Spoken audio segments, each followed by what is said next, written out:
There were times in the hearing where he accused some of the members of Congress who were asking very specific questions of not being on the side of the American military because they were simply asking questions about what the next stage of this conflict was going to be. Hey, everybody, and welcome to Here's the Scoop from NBC News. I'm Yasmin Vasugian. I am back from my assignment in Lebanon, and it is good to be home.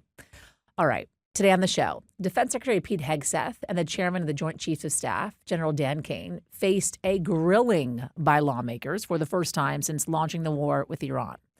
Plus, the Supreme Court has struck down Louisiana's voting map, undermining the Voting Rights Act yet again. What impact could this ruling have on nationwide redistricting battles just months ahead of the November midterms? Up first, though, top Pentagon officials were on Capitol Hill today defending their proposed $1.5 trillion military budget for the upcoming year. Speaking before the House Armed Services Committee, Defense Secretary Pete Hegseth defended the request.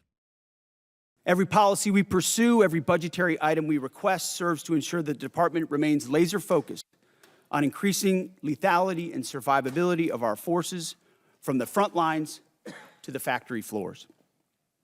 This is a historic budget. Now, this is coming just 2 months into the war with Iran, which the acting Pentagon comptroller says has already cost the U.S. government $25 billion. And Hegseth sparred with lawmakers who criticized the lack of clear military objectives in the war. So, will they give him the additional funds that he's asking for?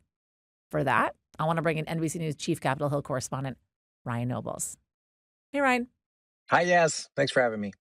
So let's talk about the price tag here. Secretary Hegseth and General Kane, along with these other top Defense Department officials, they faced a lot of questions today over this massive proposed military budget of $1.5 trillion. It was also, by the way, the first time that the Department of Defense has given any estimate of what is being spent on Operation Epic Fury. $25 billion was the estimate, give or take. What did we learn about the details of that estimation? Almost nothing. It was a very open-ended question. It was one of the few questions that the comptroller took. A very direct question about how much the war has cost up until this point. The number he gave was $25 billion. He didn't indicate that that would be kind of an ongoing cost going forward. In other words, the war is 2 months in. If it goes 4 months, does that mean $50 billion? If it goes 8 months, does that mean $100 billion? And there haven't been a ton of specifics of just how much the Pentagon needs to prosecute this war and bring it to a conclusion. And I think that was a theme overall over the course of this hearing, was a lack of specifics about how long we could expect this war to go. It seemed as though the members of Congress tried to ask it in a lot of different ways. The finances part of it was one of those ways, but they never really got a clear answer from either the secretary or the chairman of the Joint Chiefs. The finances part of it was one of those ways. What is the ultimate objective here was one of those ways. Should we have even gotten into this thing was also one of those ways. And I thought it was interesting because Ranking Member Adam Smith at one point was like, listen, we've been asking for these numbers for a long time. Where are they? And why am I only getting them now? He also kind of had a little bit of a face-off with Secretary Hegseth over the direction that the war is headed. As we sit here today, Iran's nuclear program is exactly what it was before this war started. They have not lost their capacity to inflict pain. They still have a ballistic missile program. They're still able to blockade the Strait of Hormuz and have the ships that are capable of doing that. What is the plan to get that to change? Do you feel like we got an answer from Hegseth about what is the plan to get that to change? How did he handle that kind of grilling from Smith? Any direct question asked of Hegseth today was generally answered with kind of obtuse platitudes, that we're going to win this fight. We're not going to make the mistakes of prior administrations. We have the best war fighters in the world. These are all things that the secretary says over and over again, but there was no kind of meat on the bones. There was no explanation of, well, we've crippled their Navy. Their Navy's completely gone. We've successfully implemented this blockade. They can't get things in and out of their ports. But then when asked, okay, but they've also shut down the Strait of Hormuz, how are you going to end that? There was never an explanation of how you're going to get to this next stage. And there were times in the hearing where He accused some of the members of Congress who were asking very specific questions of not being on the side of the American military because they were simply asking questions about what the next stage of this conflict was going to be. But I think this group in particular, the House Armed Services Committee, this is a group of men and women who understand how the military works, how the process works. They're not going to be swayed by platitudes. They want details. They want specifics. And I think you saw even certain Republicans asking very direct and specific questions, looking for those answers, which tells you one thing: if they felt the need to ask it in a public setting like this, that means they're also not getting those answers behind closed doors. You mentioned how Hegseth essentially kind of went after some of these members of Congress for questioning or for asking the hard questions about this ongoing war. There was also his interaction with Congressman John Garamendi from California after the congressman called Hegseth's strategy, quote unquote, incompetent, his strategy with the war with Iran. Here's what Hegseth said in the answer he gave to another member of Congress's questions, because he wasn't given the time during Garamendi's time. Shame on you. Calling this a quagmire 2 months in. The effort, what they've undertaken, what they've succeeded, the success on the battlefield that could create strategic opportunities, the courage of a president to confront a nuclear Iran, and you call it a quagmire, handing propaganda to our enemies? Shame on you for that statement. What is the reaction to the posture in which Hegseth is taking, instead of actually directly answering some of these questions, instead criticizing folks for the way in which they are addressing the administration's posture on this war? So it depends on your perspective. I think if you are somebody that's a diehard supporter of Donald Trump, if you're a diehard supporter of this war, you tend to like the fight from Hegseth. You like the fact that he got back in the face of Democrats. You like that he used it as an opportunity to defend the folks that are on the front lines here. But I think for the Democrats that are skeptical about this strategy and they're skeptical about the path forward, it's generally an eye roll.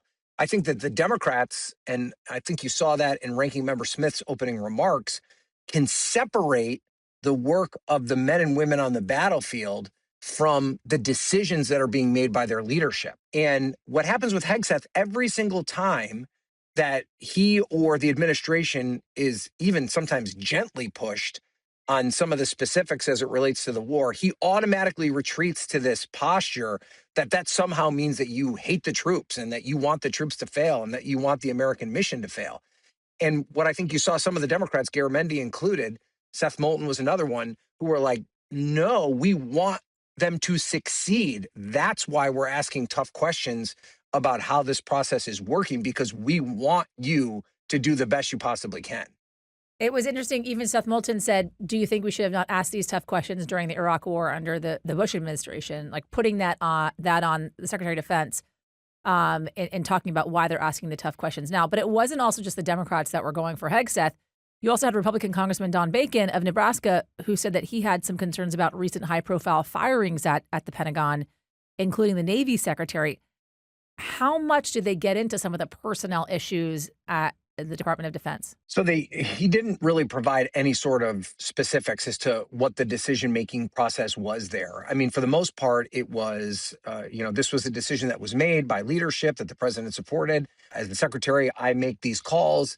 I decided it was time for new leadership. I think that if you were to walk away from this hearing, the number one thing you'd walk away with is that there's just a lack of specifics. And Austin Scott from Georgia, right before you and I started talking, was kind of, almost pleading with the secretary that you need to give us specifics, because there is a gaggle of Republicans that aren't going to support a significant increase in Pentagon funding, right? You and I talk about this a lot, Yaz, right? The political sphere, it's a circle, not a straight line.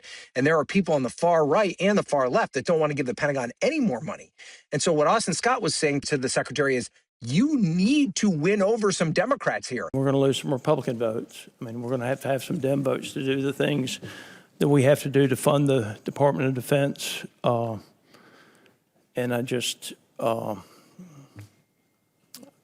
I would encourage everybody to keep that in mind. So it was almost like, and he wasn't confrontational, but it was almost a pleading with the secretary to be a bit more diplomatic when he responded to these questions, because they're inclined to help you, but they're not going to just help you without any sort of specifics and the detail that they're looking for before they hand over the check.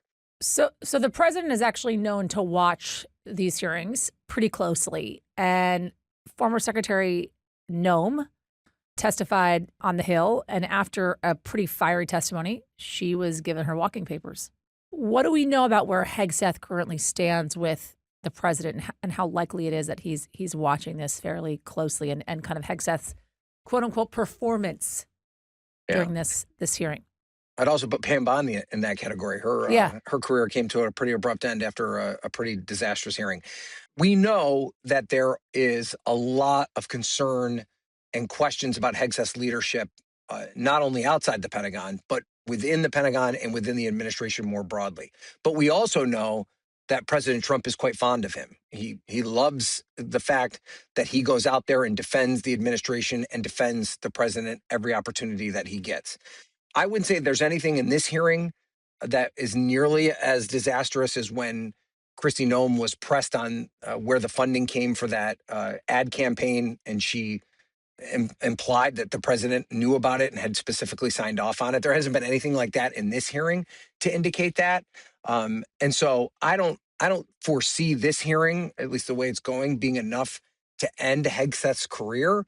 But I think that, among the cabinet secretaries, Hegseth is one who, there's always a question about how long he's going to be able to hold on to the job.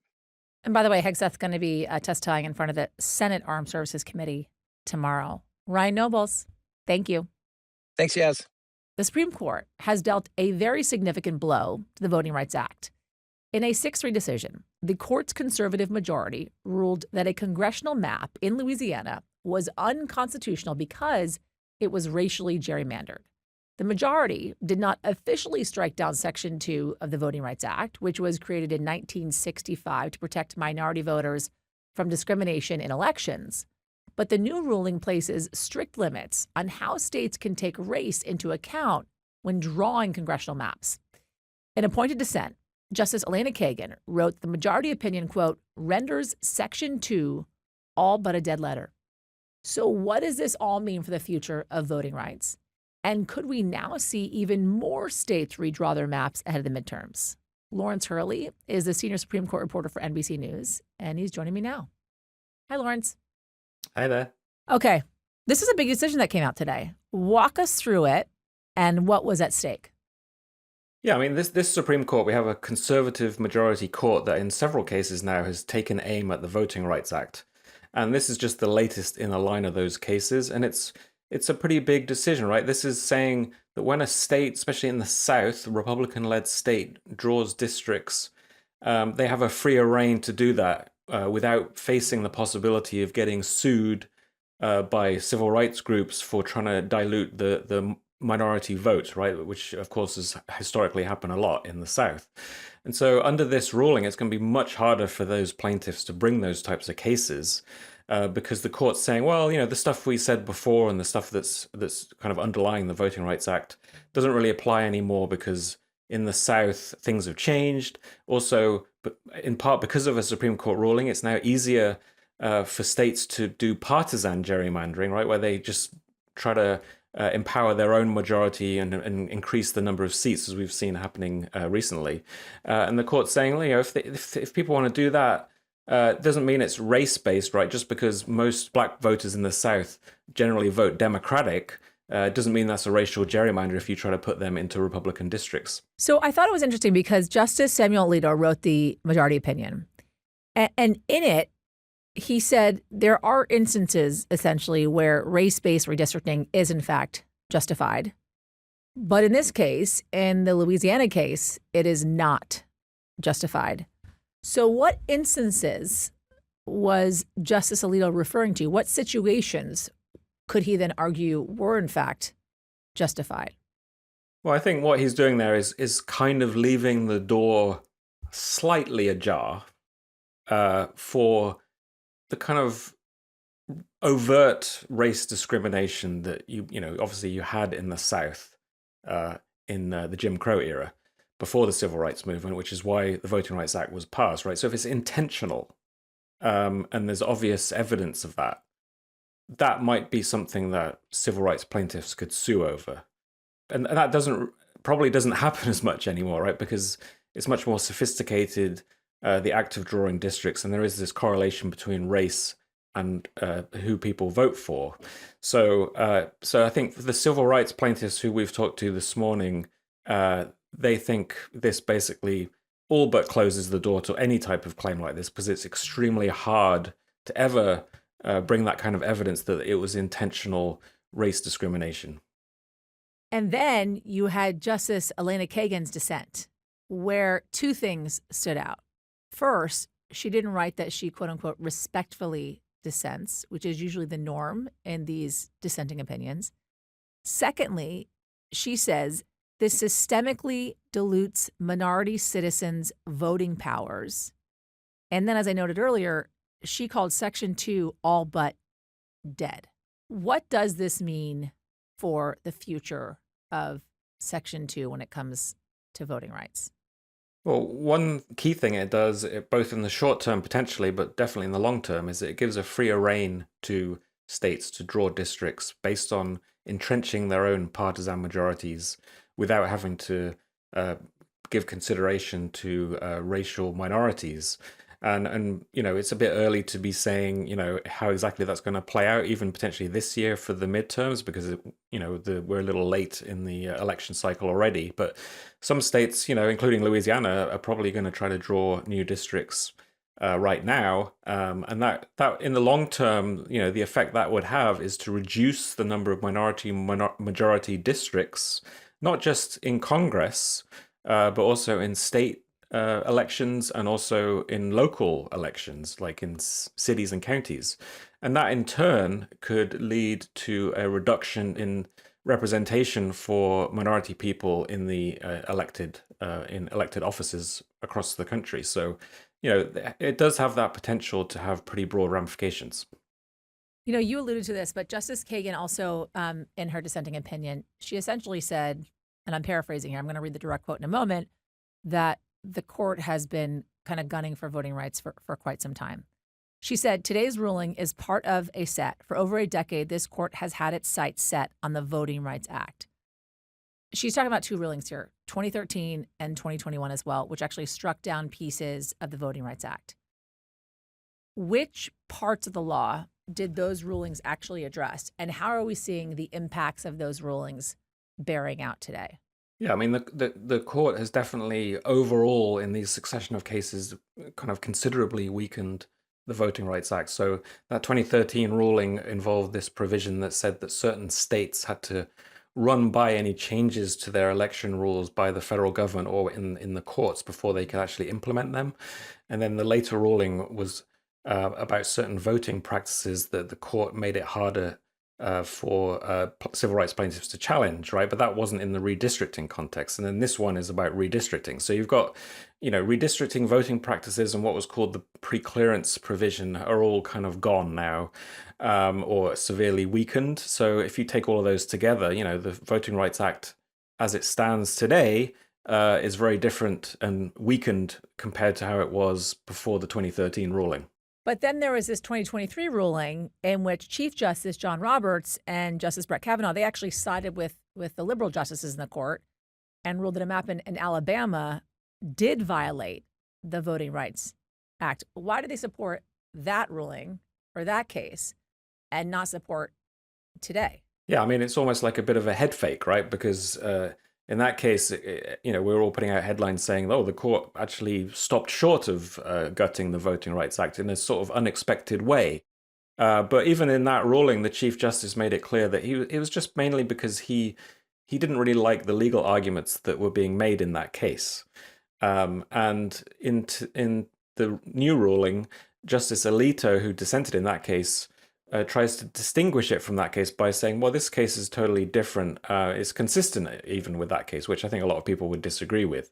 But it's basically, we know from those other cases and this case that the conservative majority has issues with the Voting Rights Act. And it just seems like that 2023 case was an outlier that didn't really tell us much about where they were headed. So, as per predicted, now that this ruling has come down, you're going to have states running, right? Trying to redraw their maps, requesting to redraw their maps.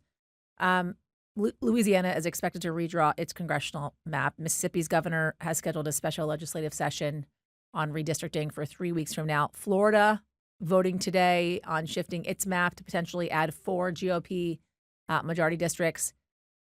What other states, I should say, are expected to contest their maps for being racially gerrymandered following this decision?